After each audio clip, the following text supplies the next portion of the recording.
Continuando a questão da infertilidade pelo fator masculino, hoje a gente vai falar sobre algumas questões muito importantes.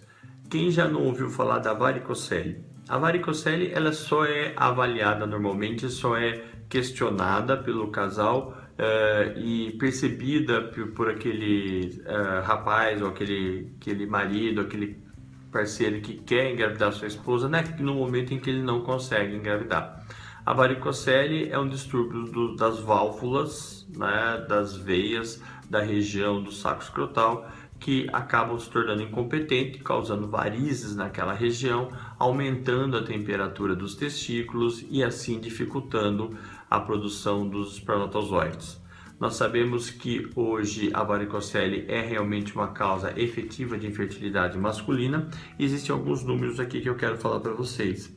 Ela ocorre em 15% da população masculina e é encontrada em 50% dos homens com dificuldade para engravidar suas parceiras.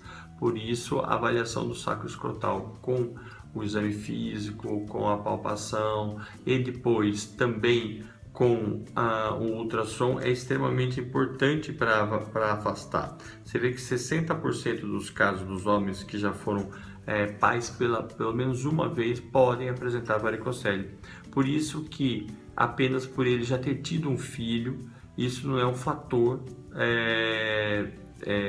excludente de infertilidade masculina.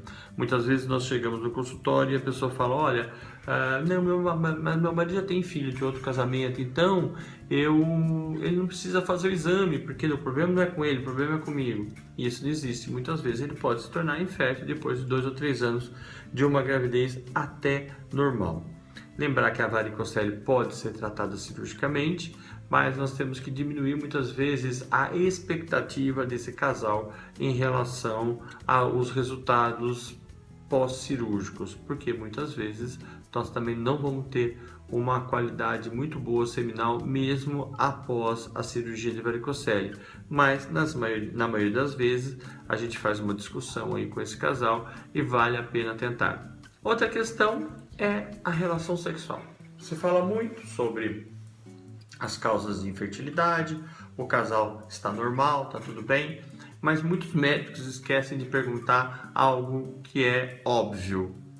Vocês têm relação sexual adequada com ejaculação intravaginal numa constância adequada no momento em que você deveria ter? Por quê? Porque no período fértil, o casal deve ter pelo menos uma relação a cada 48 horas. Isso é muito importante. Por quê? Porque é exatamente o momento onde você deve cobrir todo o período de vida dos espermatozoides, dentro do organismo feminino. Ele vai durar aí em torno de 48 horas.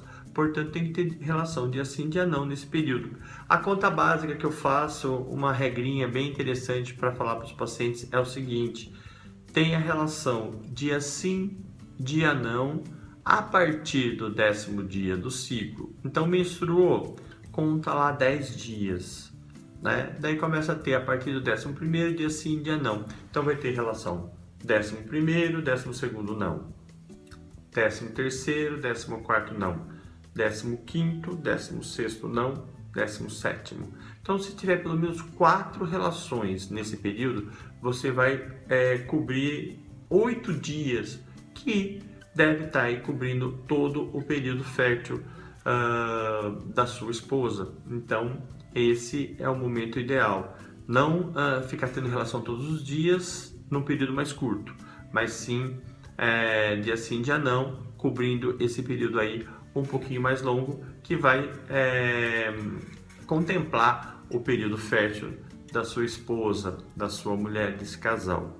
Outra questão é que muitos homens têm dificuldade da penetração, porque as mulheres podem ter vaginismos que não se tratam por vergonha, por não procurar um médico, então não conseguem penetrar direito, a relação não é satisfatória, a qualidade do relacionamento daquele casal acaba ficando prejudicado, Alguns indivíduos podem ter ejaculação precoce, o que dificulta, ejaculação tardia também em algumas situações, ejaculação retrógrada, que é aquilo que a gente já conversou, né? Existem várias situações que estão associadas à relação sexual e que podem causar dificuldade para engravidar. Outra coisa que tem que ter cuidado, pessoal, muitas vezes se usa muito lubrificante e mesmo os lubrificantes à base de água podem também destruir os espermatozoides, ser prejudiciais ao espermatozoide. Então a relação sexual nesse momento tem que ser feita com uma lubrificação vaginal adequada, porém essa lubrificação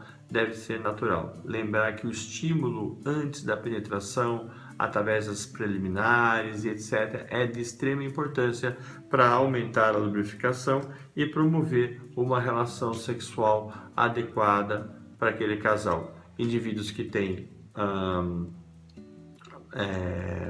ejaculação precoce podem ser tratados com antidepressivos, tem que procurar aí urologistas, muitas vezes é uma questão muito mais do psicólogo, né, para se tratar, porque pode estar envolvido aí um fator emocional. Pessoal, vocês estão gostando dos meus vídeos aqui em relação à reprodução assistida? Nós temos muito mais coisa para falar, vamos caminhar bastante com isso e não percam, curtam minha página, não percam o próximo vídeo. Se puderem, também se inscrevam no meu canal no YouTube. Até lá!